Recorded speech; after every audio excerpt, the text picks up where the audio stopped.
வணக்கம் ஃப்ரெண்ட்ஸ், உங்கள் எல்லாரையும் நான் பிருந்தாஸ் கிச்சனுக்கு அன்போடு வரவேற்கிறேன். இப்போ நம்ம என்ன ரைஸ் அடா அப்படின்னு கடையில் விற்கிறாங்க.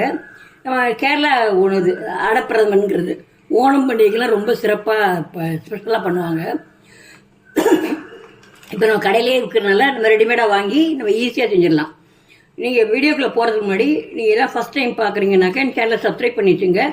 இதோட பெல் ஐக்கனையும் கிளிக் பண்ணி வச்சுங்க. வாங்க வீடியோக்குள்ளே போகலாம்.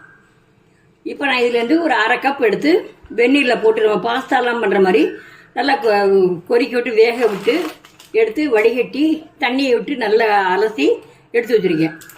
இப்போ அடுத்து பார்ப்போம். இப்போது அடுப்பில் பேன் வச்சுருக்கு. ஒரு ஸ்பூன் நெய் விட்டுக்கலாம். நெய் விட்டு முந்திரி பருப்பு, கிஸ்மிஸ் பழம்லாம் வறுத்து எடுக்கலாம். இப்போது முந்திரி பருப்பு போட்டு வறுத்து எடுத்துக்கலாம். அது கிஸ்மிஸ் பழம் எல்லாத்தையும் நல்லா போட்டு இப்போது வறுத்து எடுத்தாச்சு. இது வேக விட்டு வச்சுருக்கிற நம்ம அடையை போட்டு நம்ம நல்லா இது பண்ணலாம். கொஞ்சம் 2 நிமிஷம் வதக்கி விடலாம்.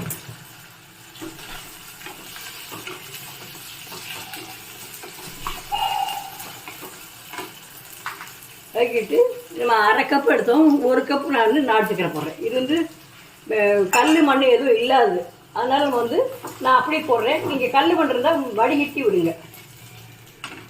இப்போ அதுக்கு ஒரு அரை டம்ளர் தண்ணி விட்டு கொஞ்சம் கொதிக்க விடலாம்.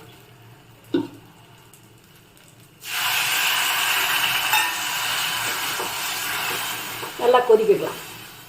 இப்போ இதுலேயே அந்த வறுத்த முந்திரி பருப்பு, திராட்சை எல்லாத்தையும் போட்டுடலாம்.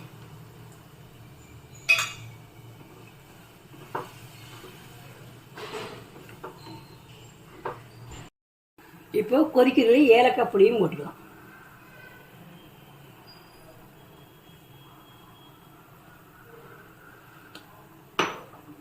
இப்போ கொஞ்சம் அடுப்பில் சிம்மில் கூட வச்சுக்கலாம். நீங்கள் நல்லா கொஞ்சம் கெட்டியாகட்டும். அதுலேயும் நம்ம தேங்காய் பால் அரைச்சி எடுத்துக்கணும். இப்போ கெட்டியாக எடுத்து நம்ம அடுப்பை அணைச்சிடலாம்.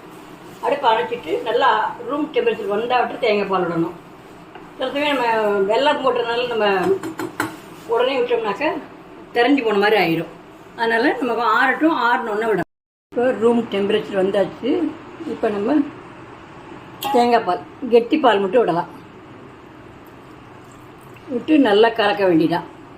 நல்லா கலந்து நம்ம சூடாகவும் இப்படி நம்ம சாப்பிட்லாம், ஃப்ரிட்ஜில் வச்சும் சாப்பிட்லாம். இப்போது அடப்பிரதமன் ரெடி. நீங்கள் செஞ்சு பார்த்துட்டு உங்கள் ஒப்பீனியனை கமெண்டில்